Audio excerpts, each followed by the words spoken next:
अस्सलाम वालेकुम।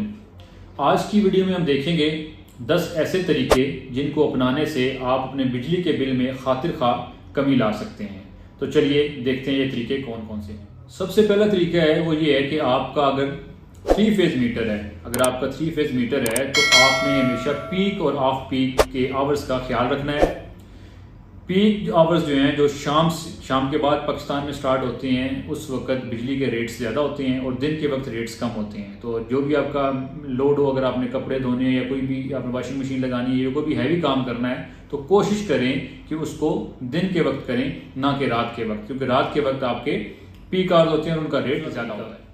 अगर आपके घर में पुराने वाले बल्ब लगे हुए हैं जो कि इनकैंडिसेंट बल्ब होते हैं, जो 60 वाट का, 100 वाट का या 200 वाट का बल्ब होता है, अगर वो लगे हुए हैं तो उनको रिप्लेस कर दें एलईडी बल्ब के साथ या एलईडी लाइट्स के साथ। उसमें फ़र्क कैसे आता है, अगर आपका, मैं आपको एक मिसाल के ज़रिए समझाता हूँ। अगर आपके पास एक 100 वाट का बल्ब है और आपके पास एक 25 वाट की एलईडी बल्ब है तो ये कितनी देर में 1 यूनिट गिराएंगे, कैलकुलेशन कर लेते हैं। आपके पास फार्मूला होता है time is equal to energy by power. Energy मतलब किलोवाट आवर्स में जो 1 यूनिट होती है उसको आप 1 ले लें, 1 किलोवाट आवर। तो 1 kilowatt hour basically 1000 watt hour होती है और डिवाइड कर लें आप उसको 25 से, 25 वाट की जो आपकी एलईडी है। तो आप देखेंगे तो आपके पास कितने आवर्स बनेंगे, टाइम बनेगा आपके पास 40 आवर्स, 40 घंटे आपके पास बनेगा। मतलब 1 यूनिट अगर एलईडी बल्ब है वो 40 घंटे चलता है तो उसके बाद आपकी 1 यूनिट गिरेगी 1 किलोवाट आवर। इसी तरह अगर 100 वाट का बल्ब है वो तो देखें तो उसमें सेम फार्मूला आप लगाएं अगर, तो time is equal to energy by power. तो उसमें अगर आप देखें तो आपके पास घंटे बनते हैं 10। तो 10 घंटे, एक बल्ब जो 100 वाट का है वो 10 घंटे के बाद 1 यूनिट गिराएगा। और अगर एक 25 वाट की लाइट है, एलईडी लाइट है, तो वो 40 घंटे के बाद 1 यूनिट गिराएगी। इससे फ़र्क आप वाज़ेह हो जाता है। इस तरह आप कोई भी वाटेज वाली चीज़ है उसके यूनिट्स देखना होगा कितने टाइम में गिराएंगे, तो आप इसको इस फार्मूले को इस्तेमाल करके निकाल सकते हैं। दूसरा तरीका ये है कि हम लोग जब भी कोई भी हमारा लोड चल रहा होता है तो उसको हम जस्ट बटन से ऑफ कर देते हैं। एसी है तो उसको जैसे उसके रिमोट से ऑफ कर देते हैं। एलईडी लगी हुई है, आपकी एलईडी टीवी है तो उसको रिमोट से ऑफ कर देते हैं। तो इसको हम बोलते हैं वैम्पायर लोड। वो फिर भी कनेक्टेड होता है आपकी इलेक्ट्रिसिटी के साथ और फिर भी कुछ ना कुछ कंजम्पशन उसकी आ रही होती है। आपने तो उसको रिमोट से बंद कर दिया है लेकिन फिर भी उसकी जो जितने भी इसमें इक्विपमेंट है वो एनर्जाइज होता है।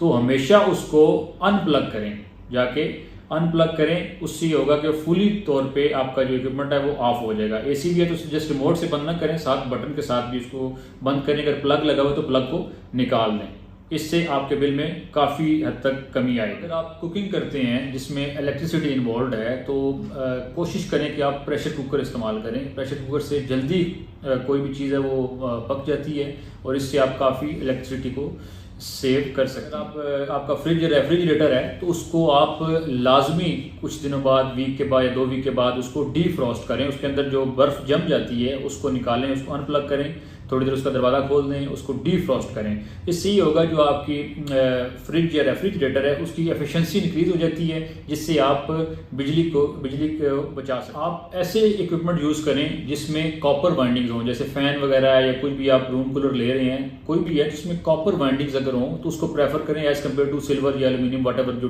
डिफरेंट वाइंडिंग्स यूज़ होती हैं।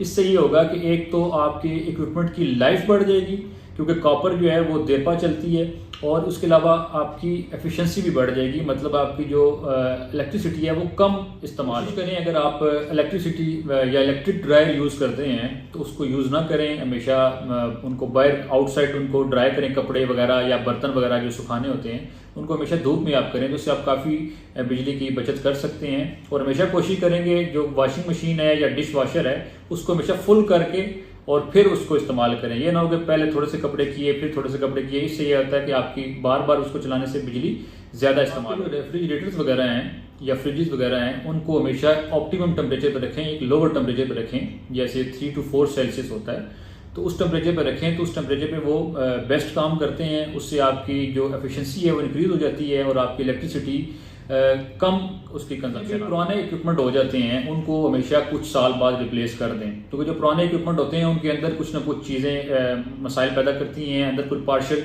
शॉर्ट सर्किट्स हो जाते हैं जिसकी वजह से वो ज़्यादा बिजली इस्तेमाल करते हैं। तो जितने भी पुराने इक्विपमेंट्स हैं उनको कुछ साल बाद लाजमी नए जो इक्विपमेंट हैं उसके साथ उनको रिप्लेस करें। और लास्ट में कोशिश करें कि हमेशा अपनी जो आपकी इलेक्ट्रिक वायरिंग है घर की उसको चेक करवाएं, उसमें कहीं पे कोई शॉर्ट सर्किट तो नहीं है, या अगर आपके 2 मीटर एक से ज़्यादा मीटर इस्तेमाल कर रहे हैं तो कॉमन न्यूट्रल का मसला आता है, जिससे बिजली में काफ़ी ज़्यादा इजाफा हो जाता है और इस तरह के मसाइल आ जाते हैं। तो हमेशा जो आपके पास मीटर लगा हुआ है, अगर सिंगल फेज मीटर लगा हुआ है कोई भी है, तो उस पर देखें डिफरेंट लाइट्स होती हैं, रिवर्स लाइट होती है, अर्थ की लाइट होती है और फॉल्ट की, अर्थ पे किसी पे लिखा होता है, किसी पे फॉल्ट लिखा होता है, ये लाइट्स होती हैं और न्यूट्रल की लाइट होती है। अगर इनमें से कोई एक भी जल रही है तो लाजमी अपना जो भी कंसर्न सब डिवीजन है उसको इतला दें, इससे भी आपके बिलों में काफ़ी ज़्यादा इजाफा, एबनॉर्मल इजाफा आ सकता है। तो इस तरह की चीज़ों का लाजमी ख्याल रखें। Thank you so much.